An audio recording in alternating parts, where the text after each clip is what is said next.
Magandang araw po sa inyo lahat. Welcome po sa ating channel, God's Word, Read Scriptures. Sa oras na ito, magkakaroon po tayo ng video reaction. Magre-react lang tayo kung ang kanilang mga aral at turo ay galing nga sa banal na kasulatan. Disclaimer lang po sa bawat manonood, hindi para kayo ay bigyan ng sama ng loob. Kung ano man ang relihiyon ninyo na mapapasama po dito sa ating reaction, ay hindi po para siraan kayo o bigyan ng sama ng loob, kundi magbigay linaw po. Kung tama po ang inyong relihiyon na inyong inaaniban, nakabase ba yon sa kasulatan? Pero kung ating mapatunayan na mali yung pangunawa doon sa banal na kasulatan na inyong binabasa, ibig sabihin po, nagre-react lang po kami para ipaunawa sa mga tao na ilinaw yung isang bagay na dapat ilinaw. Kaya ito po, mag-uumpisa na po tayo para bigyan po ng linaw itong mga nagtatanong sa atin. At the same time, video reaction na rin po ito. Puntahan po natin itong tanong na galing po kay Roldan Balmeo. Ito po ang kanyang itinatanong at urgent daw. Bakit kaya? Kaibigang Roldan, alam ko kung ikaw ay naghahanap ng katotohanan. Hindi ko lang kung saan ka panig o anong relihiyon mo. Kailangan ang ating panig sa Diyos para makita natin yung katotohanan. Kaya ito, basahin ko yung katanungan na kung saan yung itinatanong mo, nasaan ba ang Diyos bago lalangin ang mundo? Saan siya nagmula? So ito yung itinatanong mo, At kukuha tayo ng mga video reaction na kung saan maaring ito napakinggan mo na. Ito'y kalat na sa buong mundo. At kilala at sikat ito at pinaliwanaan ng marami. Pero tayo ililinaw natin kung talagang tama yung kanilang paniniwala at pagpapaliwanag at yun ang nasundan. Pero tayo narito para ilinaw. Para sa kataunan mo rin, mabigyan natin ng kasagutan. Pero kung ito'y napanood mo na sa kanyang mga aral turo, pero dito sa ating channel, naglilinaw lang po. So umpisahan na po natin. Juancho Cabico, 59 anyos, isa po siyang Iglesia ni Cristo. Ang tanong ko po ganito, nasaan po ba ang Diyos bago lalangin ang langit at lupa? Okay, kaibigan, ito ba ang tinatanong mo? Na kung sa itanong din ng isang nagtatanong doon sa isang mangangaral na kung saan nasaan daw yung Diyos bago lalangin ang mundo o yung langit at lupa. So patuloy po tayong makinig para maintindihan natin kung napakinggan mo ito, mas ililinaw pa natin dito sa ating channel. Ngayon, magpatuloy po tayo. Yun lang po. Po ang tinatanong yung langit at lupa, itong lupa natin at saka itong langit na nakikita natin, yun po ba tinatanong nyo, kapatid? Kapatid na Eli, ito daw yung lupa ito at saka yung langit ito yun.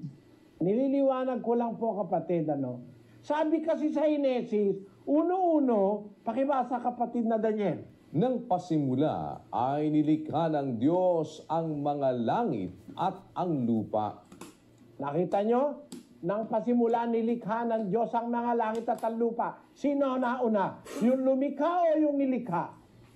Naturalmente, ang nauna yung lumikha. Nilikha niya lang ang langit at lupa. Wala pa langit at lupa, nandoon na siya. Ang tanong ngayon, asan ba siya bago pa nilikha ang langit at lupa? Ito po Tama-tama, itong tinatanong po ninyo dahil ito yung ipapaliwanag niya na saan ba ang Diyos nung lalangin ang langit at lupa, di ba? So magpapatuloy po tayo sa pakikinig, kaya attention po ang inyong pakikinig kung tama ang kanyang explanation na mababasa sa kasulatan. Niliwanag ko sa inyo, kapatid, ang tinutukoy nyo bang lupa, itong lupa natin at saka itong langit na nakikita natin. Bago po nilalang ng Diyos yung lupa natin at yung langit na nakikita natin, meron na pong isa pang lupa. Meron pang isang earth o lupa o mundo na dun siya nakatira. Ngayon, in-explain niya na mayroon pang isang earth o mundo na doon daw nakatira ang Diyos. Baka itong mundong ito, literal yan. Pero walang nabanggit na kung saan ay may literal ding mundo doon na nakatira ang Diyos. Tandaan po ninyo, spiritual ang Diyos. Ibig sabihin, nasa espiritu na mga bagay na hindi nakikita sapagkat yun ay spiritual. Nakita po ninyo, So, yung kanyang ipapaliwanag, alamin natin kung saan niya kukunin para maintindihan naman natin na tayong mga nakikinig kung tama yung kanyang explanation na merong pang isang mundo na sinasabi. Patuloy po tayo. Bago nilalang itong langit at lupang ito. Basahin natin ang 8:22 ng Kawikaan. Inari ako ng Panginoon sa pasimula ng kanyang lakad bago pinasimula ng kanyang mga gawa ng una. Ako'y nalagay mula noong araw, mula nang walang pasimula, bago nalikha ang lupa. Ako'y nailabas nang wala pang mga kalaliman, nang wala pang mga bukal na sagana ng tubig. Bago ang mga bundok ay nalagay, bago ang mga burol ay ako'y nailabas. Samantalang hindi pa niya nililikha ang lupa, ni ang mga parangman, ni ang pasimula man ang alabok ng sanlibutan. Nang kanyang itatag ang langit, nandoon ako. Nang siya'y maglagay ng balantok sa balat ng kalaliman, nang kanyang pagtibayin ang langit sa itaas, nang maging matibay ang mga bukal ng kalaliman, nang bigyan niya ang dagat ng kanyang hangganan, upang huwag salangsangin ng tubig ang kanyang utos, nang kanyang iayos ang mga patibayan ng lupa.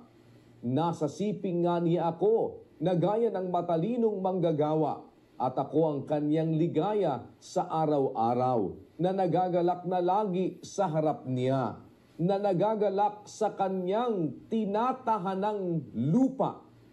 Nung ginagawa pala ng Diyos ang lahat ng bagay, nandun siya sa kanyang tinatahanang lupa. Meron palang ibang lupa bukod sa lupa natin. Interrupt ko lang po, no? Ang kanyang unawa, may lupa daw tayo dito sa atin, no? At may iba pang lupa para sa Diyos. Tuloy natin, ano? Kasi nagkakaroon ng dalawang mundo o dalawang lupa na sinasabi niya. Pero wala naman tayong mababanggit na salitang ganun, unawa. Pero sa kanyang unawa, ganun. Pero pagpatuloy pa tayo. Meron bang ibang earth kesa sa ating earth? Merong ibang mundo kesa sa ating mundo. Yun, parang iniisip niya na may mundo tayo at may mundo rin yung Diyos. So, aalamin pa natin sa kanyang ipinapaliwanag. At yun ay kanyang tinatahanang lupa. Basahin natin sa English, kapatid na Daniel. Rejoicing in the habitable part of His earth. Ayun, His earth. Rejoicing. So, ngayon, papansinan natin itong Proverbs 8:31. Dito, magkakamali ang isang mangangaral kung hindi niya inuunawa itong Proverbs 8:31. Kasi, bumase siya dito sa King James Version at doon sa ang dating Biblia. Pero maghahanap pa tayo ng mga talata sa ibang mga version. Tingnan din natin kung magkakatugma rin po. Magpatuloy tayo dahil ito ang kanyang pinaniniwalaan na diyan daw nakatira ang Diyos sa talatang iyan. Magpatuloy po tayo. The habitable part of His earth. Sa kanyang tinatahanang lupa. Merong tahanang lupa ang Diyos. Earth ng Diyos. Meron siyang tahanan. At yan ay pinapatunayan ni Kristo. Bago pa nilikha ang langit at lupang nakikita natin, itong lupang tinatahanan natin, meron ng lupang tinatahanan ng Diyos. Basahin natin ang 14:1 ng Juan. Huwag magbulumihanan ng inyong puso. Magsisampalataya kayo sa Diyos. Magsisampalataya naman kayo sa akin. Sa bahay ng aking Ama ay maraming tahanan. Kung di gayon, ay sinabi ko sana sa inyo, sapagkat ako'y paroroon upang ipaghanda ko kayo ng dakong kalalagyan. Kita mo, sa tahanan ng Ama, may mga maraming mansyon, sabi ni Kristo. In my Father's house, there are many mansions. Sa bahay ng aking Ama, maraming tahanan. Paparoon ako, ipaghahanda ko kayo. Di iba yun.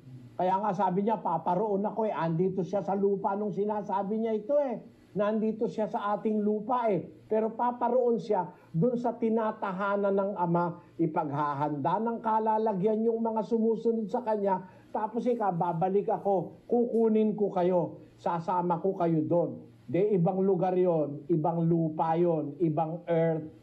Kaya ang sabi dun sa Kawikaan, siya ay Kasi, kung papasin niyo, ibang lupa daw yun. Ibig sabihin, dinidesame niya na mayroong iba pang lupa doon sa tinatahanan ng Diyos. Pero sabi ko nga ho sa inyo, spiritual yun. Hindi katulad ng lupa natin na pwedeng may kabulukan kasi po yan, yung lupang ito, ano, at may kasiraan. Pero yung sinasabi niya na iba pang lupa o ibang mundo, kaya't aalamin natin kasi yung binigay niyang talata doon sa 8:31 ng Kawikaan. Magpatuloy tayo para matapos natin yung kanyang ipinapaliwanag. Galak sa kanyang tinatahanang lupa. Bago pa nilikha ang ating lupa, bago pa nilikha ang langit na nakikita natin, mayroon na siyang tinatahanang lupa. Yun po ang sagot, kapatid, na naunawaan. Maraming salamat, Brother Willie. Salamat. Okay, so yan. Ating i-review yung kanyang ibinigay na mga talata. At babasahin natin para mabigyan po natin ng unawa. Maging dito po sa nagtatanong na si Roldan Balmeo, no? Ito ang sabi mo, nasaan ba ang Diyos bago lalangin ang langit at lupa o yung mundo? So, naipaliwanag niya, may sariling lupa, may sariling mundo. O alamin natin, babasa tayo ng kasulatan para maintindihan natin kung talagang tama yung kanyang ipinapaliwanag. Ngayon, magbasa po tayo sa kasulatan. Ito yung kanyang ini-emphasize dito sa Kawikaan 8:31 na kung saan ito yung daw tinatahanan ng Diyos na mundo o lupa. Muli natin basahin, na nagagalak sa kanyang tinatahanang lupa. So, ibig sabihin, yung kanyang unawa, ito yung tahanan ng Diyos, may sariling lupa. Ngayon, babasa tayo ng ibang salin. Titingnan natin kung magkatugma itong kanyang unawa. Babasa naman tayo dito sa ASND kasi nga po, kailangan natin bumasa ng iba't ibang version kasi nga po, hindi natin ito makukuha sa isang salin para maunawaan natin yun. Bakit nagkaroon ng iba't ibang salin? Kasi nga po, hindi nila na ipapahayag doon ng eksaktong salin. Kaya bumabasa tayo ng ibang mga salin, babase po to sa mga malapit na pangunawa. Kaya basahin natin ito. Dito tayo magbasa kasi binasa na niya yung kanyang version. Tayo naman babasa sa ibang version. Titingnan natin kung parehas nga para hindi tayo magkaroon ng kalituhan sa kasulatan. Ngayon, bumasa naman tayo dito sa ASND. Kawikaan 8:27 tayo magsimula. Sabi po dito, naroon na ako nang likhain niya ang langit, maging nang likhain niya ang tagpuan ng langit at ng lupa. So malinaw po, ito po yung paglalang ng langit at lupa doon sa aklat ng Genesis chapter 1 verse 1. Ituloy natin. Naroon din ako nang likhain niya ang mga ulap, nang palabasin niya ang tubig sa mga bukal mula sa kalaliman, nang ilagay niya ang hangganan ng mga dagat upang hindi ito umapaw at nang ilagay niya ang mga pundasyon ng mundo. Katulad ko'y arkitekto na nasa tabi ng Panginoon. Ako ang kanyang kasiyahan sa araw-araw at lagi naman akong masaya sa piling niya. Natutuwa ako sa mundong nilikha niya at sa mga taong inilagay niya dito. Meaning, nung nililikha ang langit at ang mundo o yung lupa nating kinakatayuan, naglagay pala siya ng tao. Meaning, hindi pala dito nakatira ang Diyos. Nilikha niya itong mundo para sa mga tao. Ngayon, kung babalikan natin yung kanyang unawa, kasi ito binasa natin, no? Natutuwa ako sa mundong nilikha niya at sa mga taong inilagay niya dito. Ibig sabihin, tao pala ang nakatira dito sa mundo. Pero yung mundong yan, hindi yung sinasabi niya na may isa pang mundo. Malinaw po ba? Balikan natin yung kanyang pinagdidiinan na version doon sa ADB. Na nagagalak sa kanyang tinatahanang lupa. Ang kanyang unawa, yung tinatahanang lupa, Diyos daw ang nakatira diyan sa lupang iyan. Kaya nga binanggit natin, binasa natin dito sa isang salin, napakaganda po. Nagmula tayo sa 27 habang nililikha ang langit at ang lupa o itong mundong ito, di ba? Binigyan ng magandang kalikasan. Katulad dito, nilikha niya yung mga ulap, di ba? Mga tubig, pinaulan, mga bukal, sa kalaliman, di ba? Yung mga dagat. Nakita po ninyo, Inilagay niya yung mga pundasyon sa mundo. Tuloy pa natin. Ang sabi pa dito, katulad ko'y arkitekto na nasa tabi ng Panginoon. Ibig sabihin, mag-ama po yung lumilikha ng mundo. Sabi ng Panginoong Hesus, ako ang kanyang kasiyahan sa araw-araw at lagi naman akong masaya sa piling niya. Tuloy pa natin. Natutuwa ako sa mundong nilikha niya at sa mga taong inilagay niya dito. Ibig sabihin, itong mundong ito nilikha ng Diyos para sa mga tao. Pero wala pong nabanggit diyan na tirahan ng Diyos. Ang kanyang unawa doon sa isang salin dito sa ADB, tahanan pala ito daw ng Diyos. Ay hindi naman pala. Tahanan ito ng mga taong inilagay niya dito sa mundong ito. Meaning, para maliwanagan po kayo, kaibigan, na kung saan ay magkaroon ka ng unawa sa ating mga pag-aaral na ito. Alam mo kaibigan, na Roldan, may sarili siyang lugar. Yung po'y tinatawag na paraiso. Hindi po mundo ang tawag doon. Diba? Yan po'y paraiso na tinatawag na ikatlong langit. Hindi itong mundong ito. Ito'y ipiniliwanag ni Apostol Pablo sa kanyang mga sulat. Basahin natin kay Apostol Pablo. Ito po, basahin natin sa mga sulat ni Apostol Pablo para malaman natin, bago likhain ang mundo, meron pong tahanan na ang Diyos. Dito sa paliwanag ni Apostol Pablo sa 2 Corinto chapter 12 verse 2. May 14 na taon na ang nakakaraan nang dalhin ako sa ikatlong langit. Meaning, sa ikatlong langit po nakatira ang Diyos. Sabi ni Apostol Pablo, Kristiyano na ako noon. Hindi ko matiyak kung nasa katawan ako noon o nasa spiritual lamang. Ang Diyos lang ang nakakaalam. Meaning, ito po yung paraiso na tinatawag na kung saan diyan nakatira ang ating Panginoong Diyos doon sa paraiso. Hindi po may sariling lupa, may sariling mundo. Meaning, paraiso po. Pag sinabing paraiso, spiritual na nilikha yun ng Diyos. Hindi yung katulad ng ating mundo. Malinaw po ba sa inyo? Kung itutuloy po natin sa verse 3 para mas malinaw po, ang tanging alam ko ay nakarating ako sa paraiso. Ito po yung sinasabi ni Apostol Pablo, yung ikatlong langit ay paraiso. Malinaw po? At sinasabi dito, at narinig ko roon ang mga kamanghamanghang bagay na hindi kayang ipaliwanag at hindi dapat sabihin kahit kanino. Meaning, hindi mo pwedeng i-explain anong meron doon.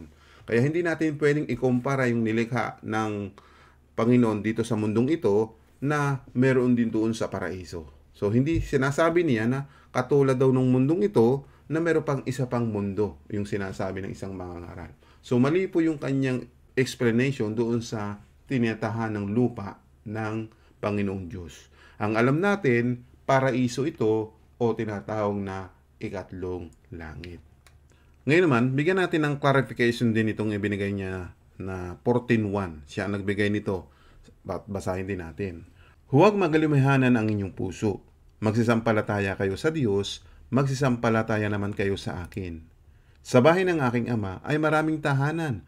Kung di gayon, ay sinabi ko sana sa inyo, sapagkat ako'y paroroon upang ipaghanda ko kayo ng dakong kalalagyan. At kung ako'y pumaroon at kayo'y may paghandaan ng kalalagyan, ay muling paririto ako at kayo'y tatanggapin ko sa aking sarili upang kung saan ako naroroon, kayo naman ay dumuon. Malinaw po na kung saan dito natin maunawaan, kung babalikan natin yung verse 1, ang pananampalataya natin sa Ama at sa Anak, sapagkat siya yung lumikha ng langit at ng lupa. Kung babalikan po natin yung Kawikaan 8:31, balik doon sa 30 tayo magsimula. Sabi dito, katulad ko'y arkitekto na nasa tabi ng Panginoon. Ibig sabihin, isang arkitekto pala si Jesus, yung anak. Tinutukoy dyan ay si Jesus. At yung Panginoon, yung kanyang ama. Kung ibabalik po natin dito sa 14:1. Kaya ang creation ng ating Panginoong Diyos at nung anak, saan sila nakatira? Doon po sa paraiso na tinatawag na nabanggit dito kay Apostol San Pablo, di ba? Ulitin natin ito. Nakikilala ko ang isang lalaki kay Kristo. Si Apostol Pablo po 'yon. Ang kanyang sinasalita dito sa kanyang mga sulat. Ang sabi niya, na meron ng 14 na taon, maging sa katawan ay iwan ko, o maging sa labas ng katawan ay iwan ko. Diyos lang ang nakakalam, na inagaw hanggang sa ikatlong langit. So meron pong ikatlong langit. Anong tawag po doon sa ikatlong langit? Puntahan natin sa verse 14, na kung paanong siya'y inagaw sa paraiso at nakarating ng mga salitang di masayod na hindi nararapat salitain ng tao. O, di ba? Hindi mo pwedeng salitain yun, yung lugar na yun. Hindi mo pwedeng i-explain anong mayroon doon sa langit. Ang kanyang explanation ay katulad daw ng mundong ito ay meron pang isa pang mundo na doon daw nakatira ang Diyos. At ang kanyang basehan, yung Kawikaan 8:31. So malinaw po na hindi po iyan. Yan ay inilinaw natin sa isang salin na kung saan ito yung mundong ito na nilikha ng Diyos na ang nakatira ay mga tao na inilagay niya doon. Malinaw po, hindi po yan lugar ng Diyos para tirhan. At ang tirahan ng Diyos ay yung doon sa paraiso na nabanggit po dito. Ano ho? Yan po. Ang tanging alam ko ay nakarating ako sa paraiso. Ibig sabihin, ipinakita ng Diyos kay Apostol Pablo na merong ikatlong langit na ang tawag doon ay paraiso. Okay na po ba sa yung sagot natin? Sana kung naunawaan mo at naliwanagan ka, please like and subscribe to our channel. So salamat dahil ito'y reaction lang po. Kung kayo po ay nakaunawa, ay nasa inyo po yun. Ano ha? Salamat po sa inyong panahon at pakikinig. Ito po inyong lingkod, Brother Owen. Please like and subscribe to our channel. Hanggang sa muli po ng ating pong pagbibigay sagot sa inyong mga itinatanong, ang papuri at kadakilaan ay sa Diyos Ama at sa Kanyang anak na si Jesucristo. To God be the glory.